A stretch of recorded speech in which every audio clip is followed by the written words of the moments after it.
Hello everyone, and welcome to a DC Deck Builder Cube tutorial video. In this video, I will be showing the basics of how to play a DC Deck Builder Cube game.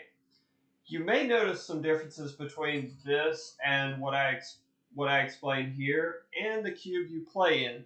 If you notice any of these things, just simply ask the people running your cube and they will tell you the differences you notice. However, this is a bare essentials explanation, so it should cover everything you need to know to at least understand the flow of the game.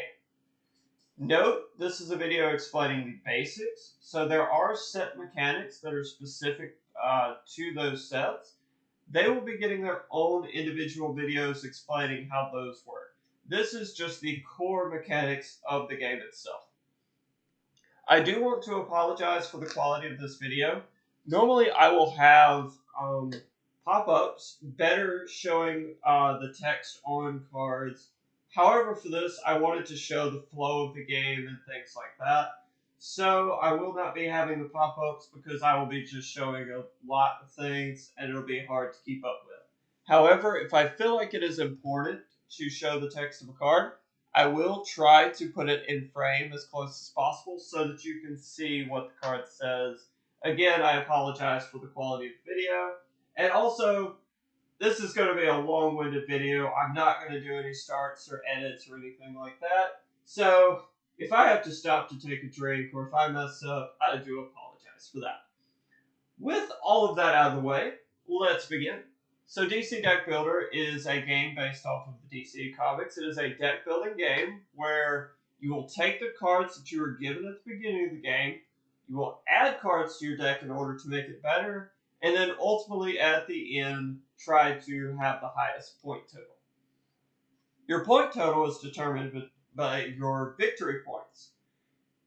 Your victory points is this number in the bottom left corner in the star of a card.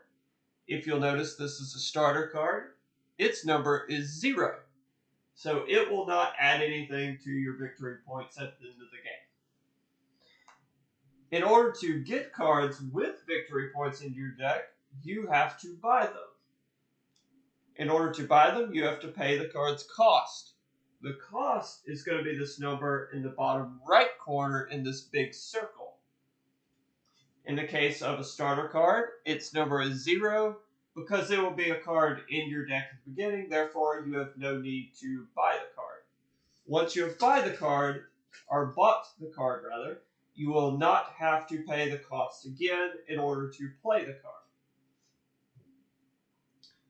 So at the start of the game, you will have a deck consisting of 7 punch cards and 3 vulnerability cards. A vulnerability card, if you'll see in this text box, has nothing, so when you play it, it does nothing for you. In the case of a punch card, it has +1 power. So when you play it, you get 1 power added for you to try to buy cards and add them to your deck. At the start of the game, you will take your 10 starter cards and you will shuffle them up and you will draw 5 cards. And then the remaining 5 cards will become your deck. And I just threw a bunch of cards to the side. It's okay. Alright, so we will take the 5-card hand. We will look. We will see if it is a keepable hand. This hand consists of 3 punches and 2 vulnerabilities. So this is a pretty good starting hand. However, if, say for example, I had 2 punches and 3 vulnerabilities, it is highly unlikely in that situation that I would be able to buy a card. So once at the start of your game, you are allowed to mulligan. So if this were a hand like 2 punches and 3 vulnerabilities, I would simply take the 5 cards, add them back to my deck, shuffle up, and draw 5 new cards. However, that next hand, I will be stuck with playing no matter what. So in the case of having 3 punches, 2 vulnerabilities, This is a fine hand to keep. I could shuffle up and try to get 4 or 5, but I run the risk of drawing 2 punches or just drawing the same hand. So this is a very keepable hand. Alright, in order to accumulate power, you have to play the cards. So in the case of me putting this card down in front of me, I have played this punch. It has given me its 1 power. I then continue the process as many times as I need to in order to accumulate the power to purchase the card I would like to add to my deck. Once I've played the amount I need in order to buy the card, I can take the card from wherever I'm buying it from. It will go to my discard pile. And then, once I've used all the power that I have, so these 2 cards in my hand don't do anything, I've used the power off of these, all the cards I've played this turn will go to my discard pile. And then all the cards remaining in my hand will go to my discard pile as well. Now, I will draw 5 new cards at the end of my turn. So I will take the 5 cards on top of my deck. It will become my new hand. And then I will pass to the next player. Whenever it comes back around to me, I will play the cards that I need to in order to buy the cards I need. And then it's up to me whether or not I play this vulnerability. I could play it if I wanted to, or I could leave it in my hand. Ultimately, it's going to end up in the discard pile no matter what. So I will spend the power that I've accumulated this turn. The cards I buy will go to my discard pile. Then all the cards I've played this turn and in my hand will go to my discard pile as well. And then I will draw 5 new cards. But if you notice, my deck has no cards in it. So I will take my discard pile, shuffle it up, and draw 5 new cards. One thing I want to note is if my deck had 2 cards left in it, whenever I needed to draw a new hand, I would take the 2 cards remaining in the deck, and then I would take my discard pile, shuffle it, and draw 3 more. I would finish drawing the cards in my deck first. You will not shuffle your discard pile to make a deck until a card tells you you need a deck. So, for example, you create a situation that says draw a card, then you would create a deck. Until then, you leave your cards in your discard pile. With that, let's move on to the places you can buy cards from and the types of cards in those. The main place you will buy cards from will be known as the main deck. The main deck is a large stack of cards in the middle of the table, and there will be 5 cards spread across the middle, such as this. So for the most part, all the cards of this game, you will simply do the text written on the card. However, certain cards might need you to play a certain type of card. There are 5 types of cards that will come from the main deck. I will be showing some things where that might be the case, but for the most part, every card simply has a play the card, do what it says, and then move on to the next thing process. So the first type of card I want to go over is a superpower. This card is called Energy Absorption. Let me see if I can get this in frame for y'all. Energy Absorption has the text on the card, draw a card, then you may destroy a card in your hand. Destroy is a mechanic that removes the card from the game unless something tells you to bring it back. So, reason why that might be good is in your starter deck, your cards don't contribute to your victory points, and especially these vulnerabilities that have no text on them, they don't contribute to your plan at all, so you want to try to get rid of these as fast as you can. So in the case of I play Energy Absorption, if I have this vulnerability in my hand, I can destroy it, and it will no longer be in my deck, my hand, my discard pile, any of that, so I will not have to see it again. And that will cover superpowers. The next type of card is Location. Location has an ability on the bottom of it called ongoing. Ongoing simply means the card will stay in front of you until a card tells you otherwise. Normally, if I play a card, at the end of my turn, it will go to my discard pile. If a card says ongoing, it will not go to your discard pile or anywhere else until its ability or another card's ability tells you otherwise.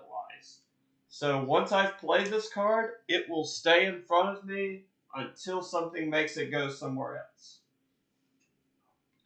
One thing I want to note about this location specifically is it has an ability whenever you play the first superpower during each of your turns, draw a card. So let's say, for example, I have these two cards in my hand. I play the Fortress of Solitude location card, and then I play Energy Absorption. I will do everything on the Energy Absorption's text first. So I will draw a card. I may destroy a card in my hand. Then I have officially played my first superpower for the turn. So I will draw a card off of the Fortress of Solitude. One thing I want to note is, let's say I play Energy Absorption, I draw a card, I destroy a card if I choose to, and I draw Fortress of Solitude. I can play the Fortress of Solitude if I want to.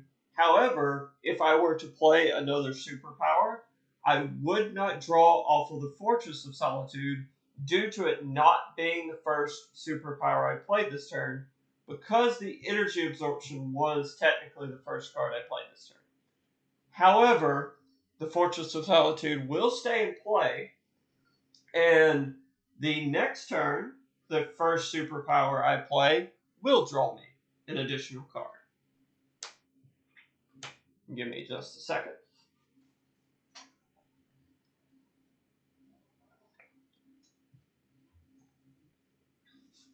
Alright, the next type of card I would like to explain is a hero.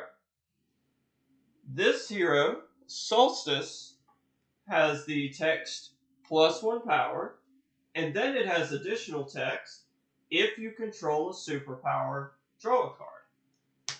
I want to explain what controlling is before I get into the specifics of how this card works.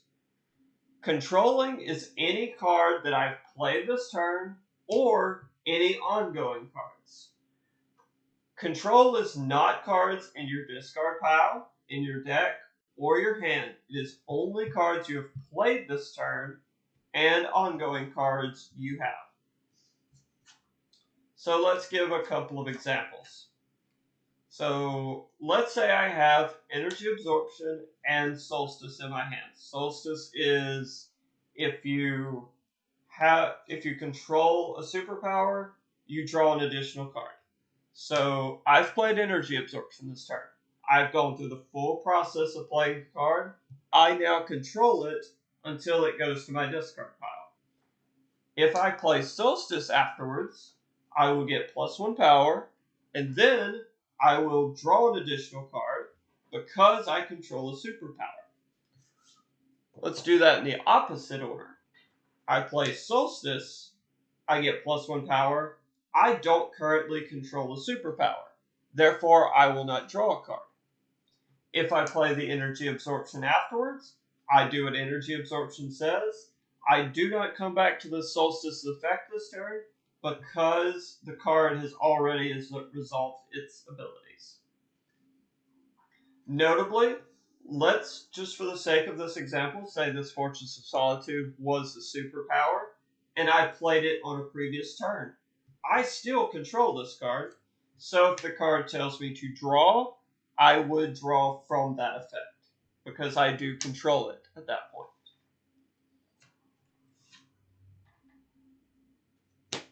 Alright, next type of card I would like to go over, villains. In the case of this villain is known as Poison Ivy. It has the text +1 power. Attack. Each foe discards the top card off their deck. If the cost is 1 or greater, that player gains a weakness. I will get to what a weakness is in a second. First, I would like to explain what an attack is. An attack is an ability whenever you play the card, you are inflicting a negative effect to the other players at the table. They will take the attack, they will do what the card text says, and then after all the players at your table have resolved the effect, then you will continue through the game. Note, you will only get one power, and you will get one power no matter how the attack resolves. With the weakness part of this text, I want to explain what a weakness is. A weakness is a card from these two piles here. It is a card with the same text as a vulnerability. When you play it, it does nothing for you. However, if you'll notice, in its victory point number, it has a -1. So at the end of the game, if you have any of these in your deck, you will minus a point from your total. I will get to it in a second, but notably, you cannot buy weaknesses. They have a cost of 0, but you cannot buy them. You can only get them through cards that tell you to gain them. Now, resolving Poison Ivy's attack. So, let's say, for example, my first opponent has to resolve the attack effect. If their top card is Solstice, they will discard the top card into their deck, into their discard pile. Because it is 1 or greater cost, this bottom right number here, they will take a weakness from the weakness pile and put it on top of their discard pile. And then that player has resolved Poison Ivy's effect. However, let's say, for example, the top card of their deck is a starter card like a punch. Poison Ivy's effect will resolve. They will discard the top card off their deck. It is a 0 cost. They will gain no weakness, and then it will move on to the next player. Now for the last type of card you could encounter in the main deck. Equipment. This equipment is called Lasso of Truth.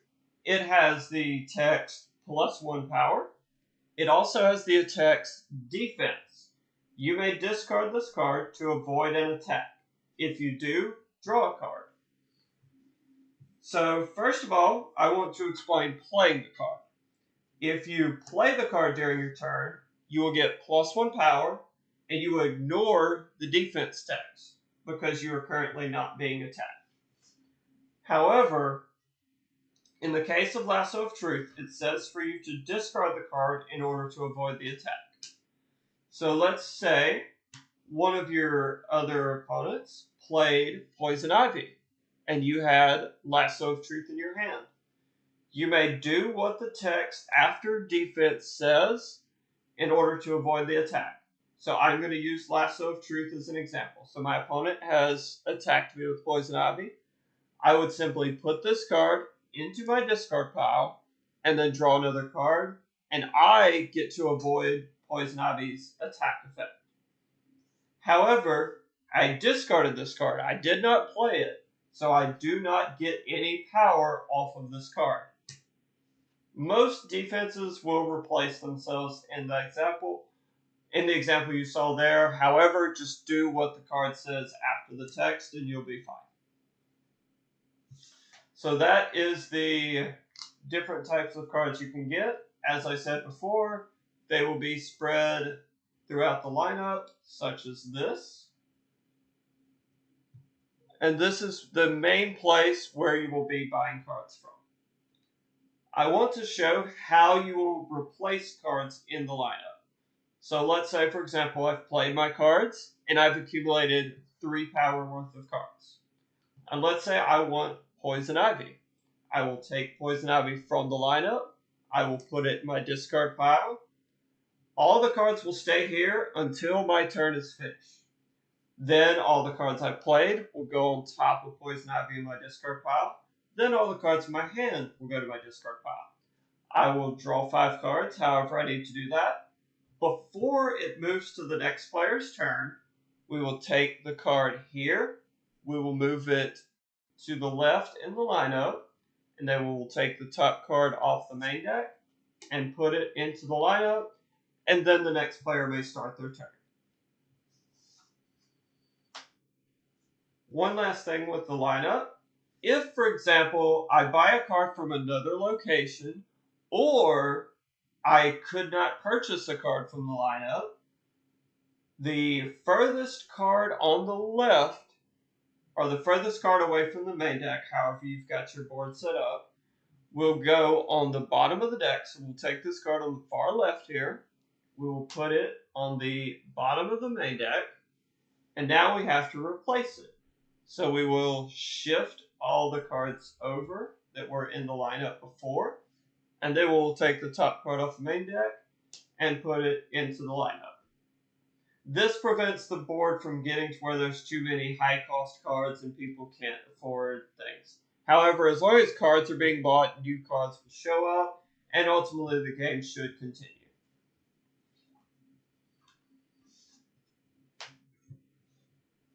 That covers everything for the main deck. Let's move on to the other piles from which you can buy cards. One of the remaining cards you will buy basic cards from will be the kick pile. Kick pile is a group of cards that are all the same. They are simple 3-cost cards, so they're pretty low cost. And when you play them, they give you +2 power, and they're worth 1 victory point. The kick pile, you're allowed to purchase 1 card from the kick pile per turn. They are something just to make sure that you're able to accumulate power to avoid to purchase some of the high-cost cards. And so notably, I said that you can only buy 1 per turn. So let's say you have accumulated 6 power during your turn. I want to get one of these. Okay, so you have 6 power during your turn. You cannot buy 2 cards from the kick pile. However, if you had 6 power and you had a 3-cost card in the lineup, you can buy a card from the kick pile and buy a card from the lineup.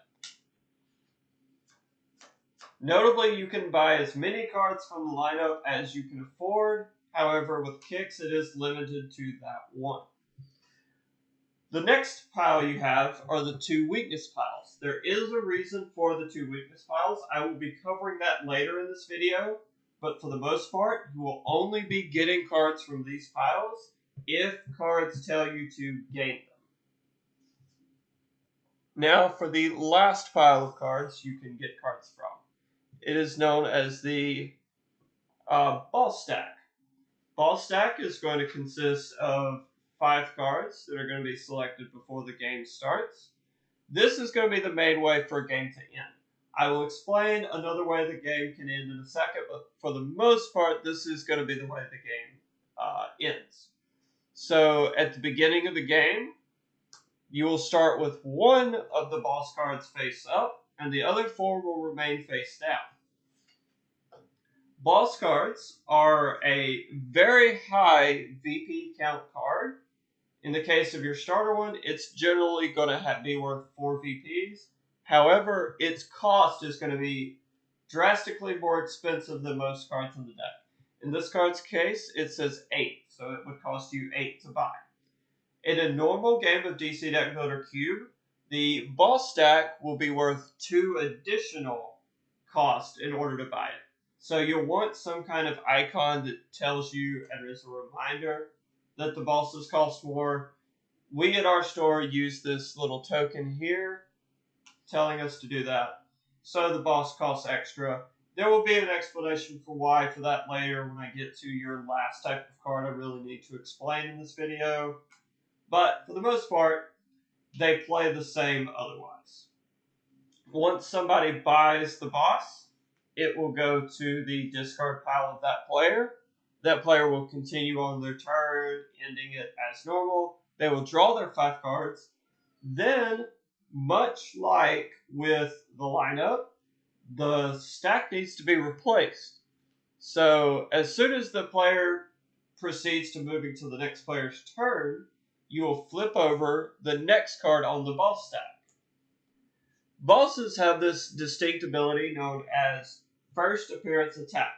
It is an attack that happens to all of the players at the table, including the player who bought the most recent boss.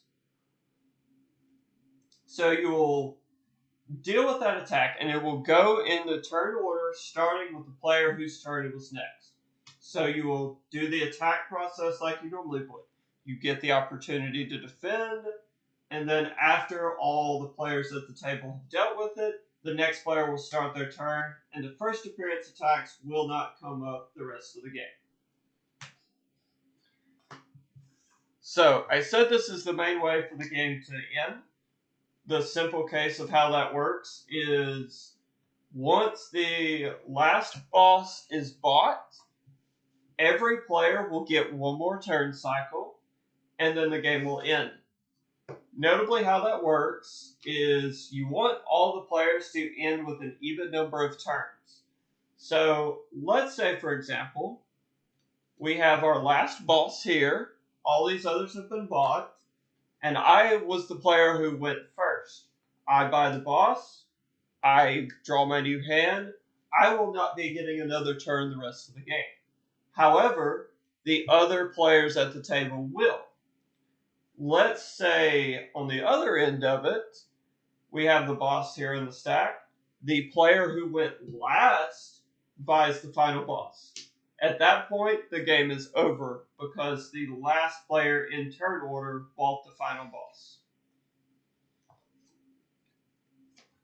Notably, the game can end in another way. However, it is highly unlikely that this happens, especially in most cubes, due to the fact that the main deck is going to be a massive stack of cards. This is only roughly half of what our cube currently consists of. A lot of cubes will consist of twice as many cards as what I have.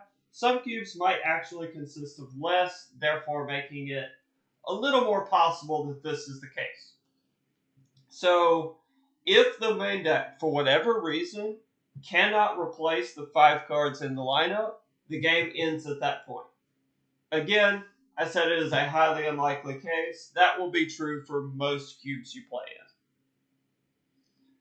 Alright, now getting on to the final type of card that matters to this game, and a few individual processes, and then we will be done. Alright, so in order to assist you to buy cards in your game, you will get what's known as main character cards. They are cards that will not go away for any reason. They are simply there to help accumulate power, card advantage, whatever the card specifically says to do. I took 2 specific ones because they work really well together and their abilities are pretty basic. So the first one I have here is Superman. He comes from the original base set of the game. So his ability is +1 power for each different superpower you play during your turn. So notably with him, let's see if I can find this energy absorption here. I have disappeared it into the deck. Okay, it's here. Alright, cool.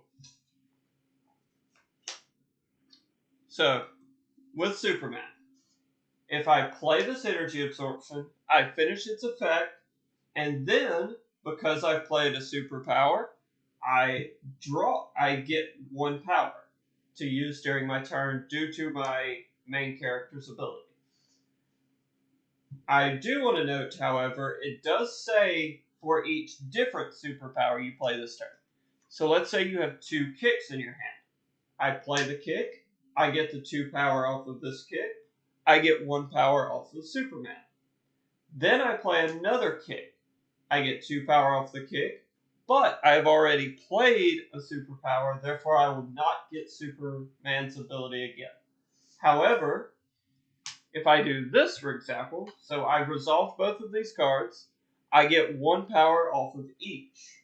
So in this case, I'll get 2 off the kick, 1 off of Superman. I will get this card's ability, 1 off of Superman, giving me a total of 4 power to use due to these cards here. Next, I want to go over my other character's card, and this is why in a game of Cube, the boss stack costs 2 extra, because you have 2 character cards. Normally in a game of DC Deck Builder, you would only have 1 character card. But because you are stronger, the bosses are stronger. Alright, so I want to go over my next hero, and why I chose this one to go with Superman. Once during each of my turns, I choose when this happens. If I control 2 or more different superpowers, I get +1 power, and I can draw a card. So, as I told you before, control is any ongoing cards and any cards you've played this turn. So, this is my team. I've played both of these cards, I've resolved the effects. I get my 4 power from Superman, and I can choose to use this ability if I want to. When I do that, I control these 2, and I draw a card and get +1 additional power from Superboy. One thing I want to note with Superman is his thing says for each different superpower you have played this turn. So if we had a superpower that was an ongoing card that we played from a previous turn, we would not get the additional power off of Superman. However, it is one we still control for Superboy. So in Superboy's case, we would only need to play 1 more superpower in order to use his ability.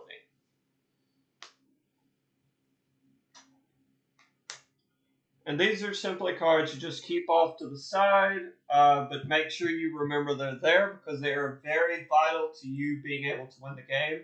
They will also dictate what type of cards you buy. So if you have a team like this that both have abilities related to superpowers, you want to try to buy superpowers to make your deck better, because your main characters will be giving you additional abilities.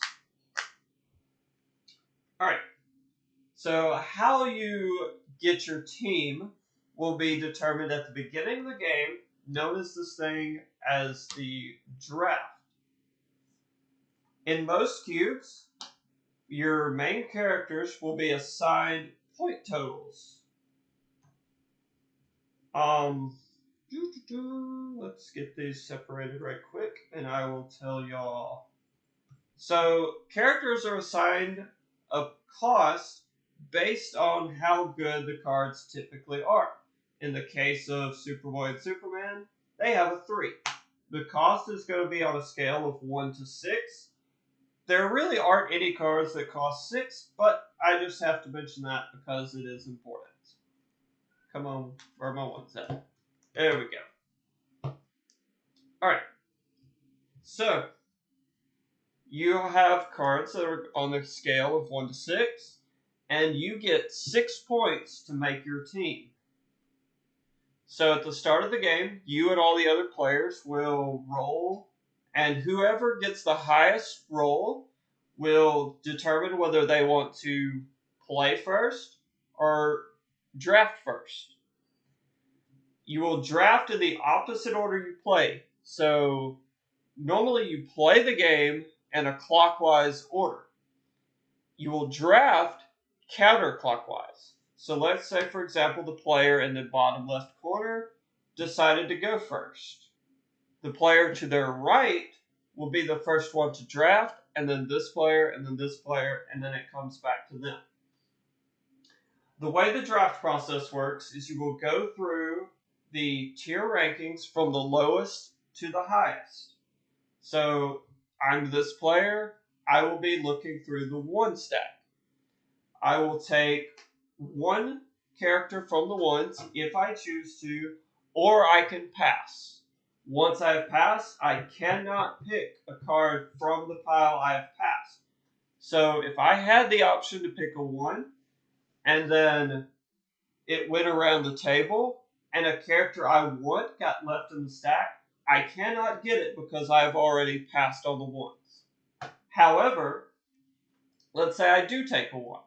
So I take a character with a 1 cost, it passes around, I will get the opportunity to take another one or move on to the next step.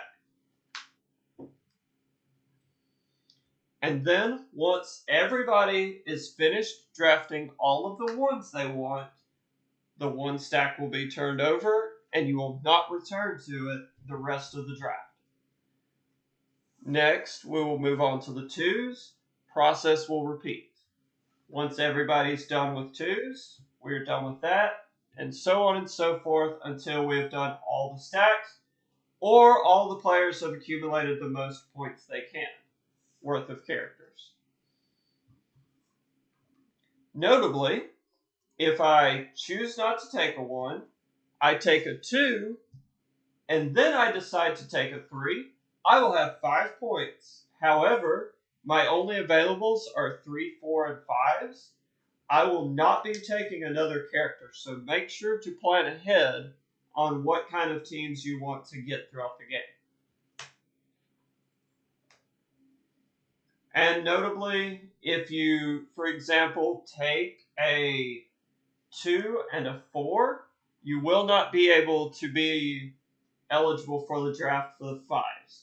And really, to get a 5, you have to draft a 1, so you basically get disqualified at the beginning if you take a 2 or higher. Your team can consist of as many characters as you want as long as you do not exceed your 6-point threshold. So if I want a 2-character team, I can take 2 3s, I can take 1 and a 5, or I can take a 2 and a 4. However, if I want more characters, I can do something like this. I can take a 1, 2, and 3. That adds up to 6. I'm good.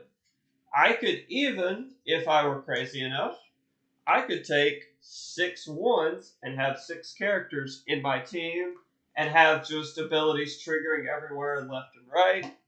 The only difference is I want to note with the 1 cost team is you are playing with all characters that are 1 cost for a reason, because they are typically considered the weakest among the pile. The 5 is a 5 for a reason. It is one of the best. However, it limits your options of what characters you can play with. After all the players have drafted their teams, you will move on to the remaining processes of starting the game. Players will get their starter decks. They will shuffle up, see if they want to keep their hands, resolve mulligans. And then you put the lineup out. Then you flip over the boss, and you get the game started based on whoever's turn is first. I hope y'all notice I almost threw that coin off the table. Would have been fine, but anyway, in this video, I want to go over some last basic mechanics you might encounter during a game. Again, I said there are set specific mechanics. I will be going over those in other videos. But wrapping this one up, I want to go over some specific things with the boss characters. So there are certain bosses that are going to have this ability known as Stack Ongoing. It is an ability during a cube you will ignore. Your cube may tell you to follow it, but for the most part, ignore it unless they tell you otherwise. Other than that, just treat this boss as a normal boss. Next thing I want to explain. In Cube, bosses are designed to hurt. They're designed to be a big part of the game. We don't want people getting advantages based on bosses not having an ability that affects people.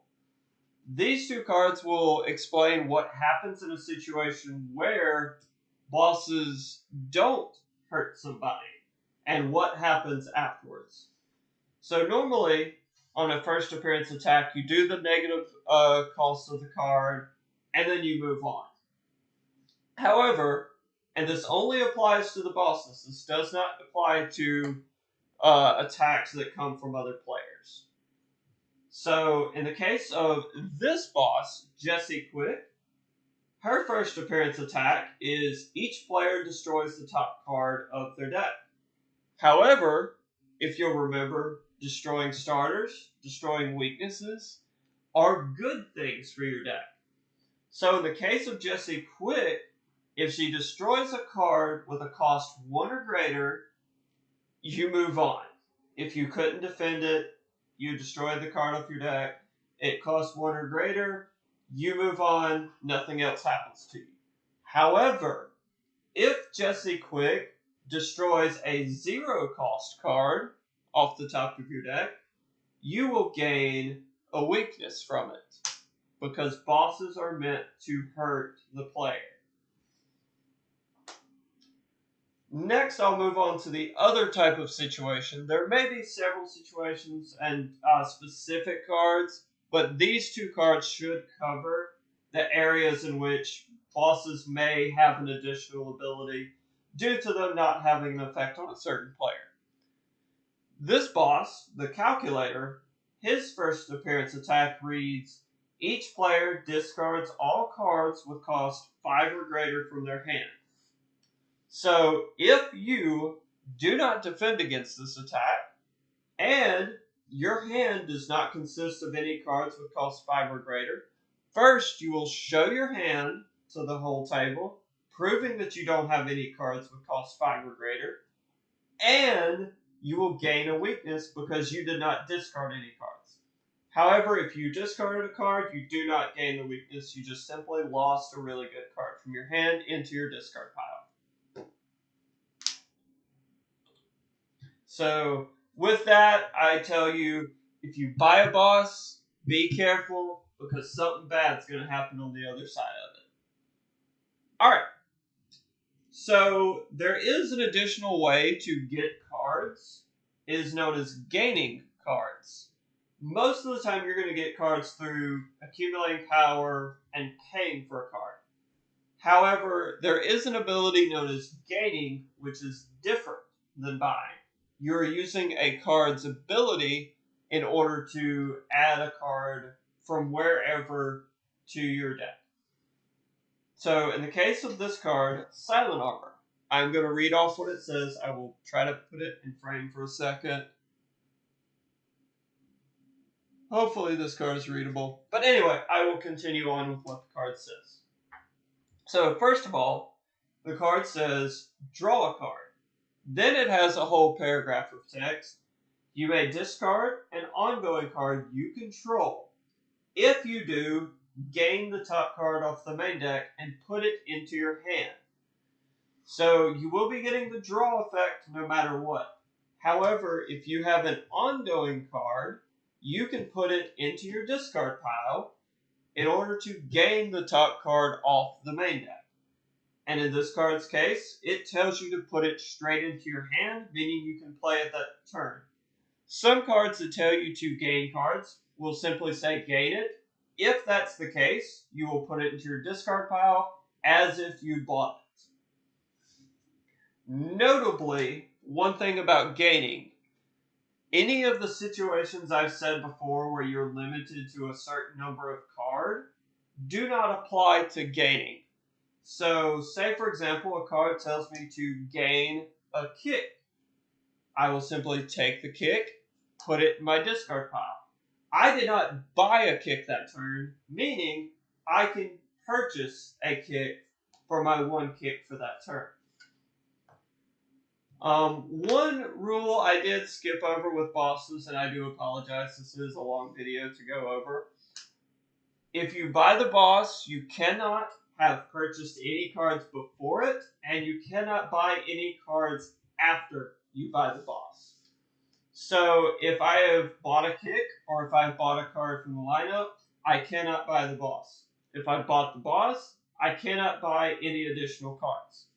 However, if I use Silent Armor's ability, gain the top card of the main deck, I have not bought anything else to this point, I can still go for the boss. Gaining cards is just a exception to the rule, basically. Here's a boss with an ability I need to go over. Ignore the text at the first part if you're able to read this or if you know what it says. I'm simply using this card to explain a different kind of defense. So, this card is a defense card that says discard this card from play to avoid an attack. If you do, draw a card. It is an ongoing card. So it is a card you play, and it will stay in front of you until something tells you to put it in your discard pile. In this card's case, rather than it being a defense in your hand, it is a defense that stays in play, and whenever something attacks me I want to avoid, I can send it from play to my discard pile to avoid the attack. Notably, if it's in my hand, I cannot use it as a defense because it's said to do it from play being cards you control as ongoing cards. Alright, last few rules for Cube, and we will be done and you'll be ready for your first game of DC Deck Builder. So, there are going to be cards that... I'm going to do this one first. There are going to be cards that tell you to select players. In a game of Cube, you're trying to establish the most balanced game possible. So you're going to ignore cards that give advantages to certain players. So in the case of the first card I'm going to show you, Geokinesis. It is an attack that specifically says +2 power and choose a foe. In the normal text of how this card reads, you would attack that person only. However, in the case of Cube, you're wanting to create a balanced environment, so you simply ignore the choose a foe effect, and then you resolve the attack on all players at the table, or all the other players at the table, not yourself. But you ignore the choose foe text. The other situation where this could come up is there are certain cards that say choose a player. In this card's case, this is a main character known as Superman from one of the Crisis sets. His text reads, once during each of your turns, if you play 7 or greater cost worth of superpowers, choose a player. That player draws a card. If a card tells you to choose a player, it is going to most likely be a positive effect for that person. You have to choose yourself. You cannot gift anybody an advantage in the game. So if I play my 7 power worth of superpower, or 7 cost worth of superpowers, I choose myself and draw an additional ability, card. And why would I not choose myself? Because I'm selfish. I want to win this game. And the last ability where a player can gain a distinct advantage from a card is going to be an ability that is very, very known for a character known as the Flash. His ability on a lot of his main character cards says you go first. This can create some break parity in games of Cube specifically. It can create some unfair advantages for, let's say, for example, you draft last and you pick a Flash. That means you would go first, I said that backwards. I apologize. Long video. Let's say you draft first and you pick Flash and you weren't ignoring that text. You would not only get the advantage of being the first person to draft, you would also get the advantage of being the first player to go, which is not something you want to do in a more competitive setting. If you want to do it for your cube or you want to do it for your casual games, by all means. But it is something that creates an advantage and is typically ignored in cubes. Alright, last thing I want to go over in this video specifically, the difference between the two weakness piles. So, if you'll notice, there were two weakness piles. Anytime a card, like a boss, or a card somebody else tells you to gain a weakness, you will gain it from the main weakness stack, typically the one closest to the bosses. So if I have a boss that tells me to gain a weakness, I will take a weakness from that stack, I'll put it in my discard pile, and then I will move on. Same thing if somebody else played a Poison Ivy. Say one of my opponents played a Poison Ivy, I would take a weakness from here and move on. If a card or character you have tells you to gain a weakness, you will take it from the secondary weakness pile. So let's say, for example, I have the main character Bizarro, which says when I destroy a card, I gain a weakness. Or I play one of his superpower cards, known as Bizarro Power.